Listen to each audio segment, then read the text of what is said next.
হামাসের শীর্ষ নেতৃত্বকে হত্যা করার জন্য এবার হামলা করলো কাতারে।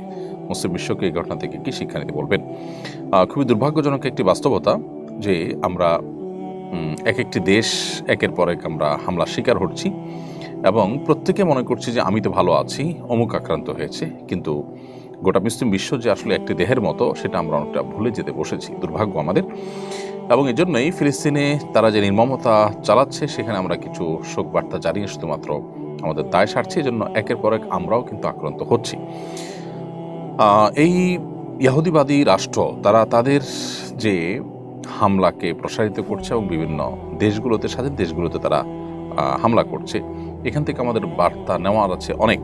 কাতার আমেরিকার ঘনিষ্ঠ মিত্র দেশগুলোর মধ্যে থেকে একটি, আবার এদিকে জায়নবাদী এই রাষ্ট্রটিও আমেরিকার খুব কাছের দেশ এবং আমেরিকার নির্দেশের বাইরে তারা সাধারণত চলে না, যা কিছু করে তারা সলা পরামর্শ করেই করে।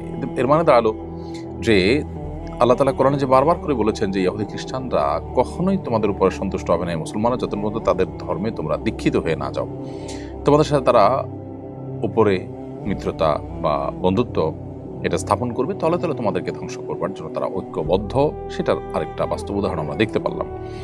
তাছাড়া যে পৃথিবী আমাদেরকে আইন এবং বিচারের প্রতি শ্রদ্ধাশীল থাকতে বলে, যে পৃথিবী আমাদেরকে বলে মব করা যাবে না, আইন এবং বিচারের ভার নিজের কাঁধে তুলে নেওয়া যাবে না, সে পৃথিবী যখন যে কোনো দেশের উপরে যে কোনো অভিযোগ দিয়ে অমুক আছে সেখানে, তমুক আছে সেখানে, সেটা প্রমাণ হোক বা না হোক, সেখানে তারা নিজেদের মতো করে হামলা করতে পারছে, কারণ তারা শক্তিশালী দেশ। তার মানে নীতিবাক্যগুলো শুধুমাত্র দুর্বল দেশগুলোর জন্য। আজকে যে পৃথিবীটাকে আমরা সভ্য বলছি, তাদের এ ধরনের কর্মকাণ্ড থেকে এই পৃথিবীর আসল চেহারা, আসল চরিত্র আমরা আরেকবার চিনলাম। অতএব আমাদের রিয়েলাইজ হওয়া দরকার, আমাদের চিন্তার জগতে পরিবর্তন আনা দরকার যে আমরা আসলে ইসলাম ছাড়া অন্য যত মুখরোচক বা চকচকে তকতকে যে সভ্যতা আমরা দেখতে পাচ্ছি, এই সভ্যতা আসলে অসভ্যতায় পরিপূর্ণ। এটা সভ্যতার মোড়কে শুধুমাত্র অসভ্যতাকে ধারণ করছে। বিধায় এখান থেকে আমাদের শিক্ষা গ্রহণ করা উচিত, আরব দেশগুলো শিক্ষা গ্রহণ করা উচিত মুসলিমদের ঐক্যবদ্ধ হওয়ার জন্য।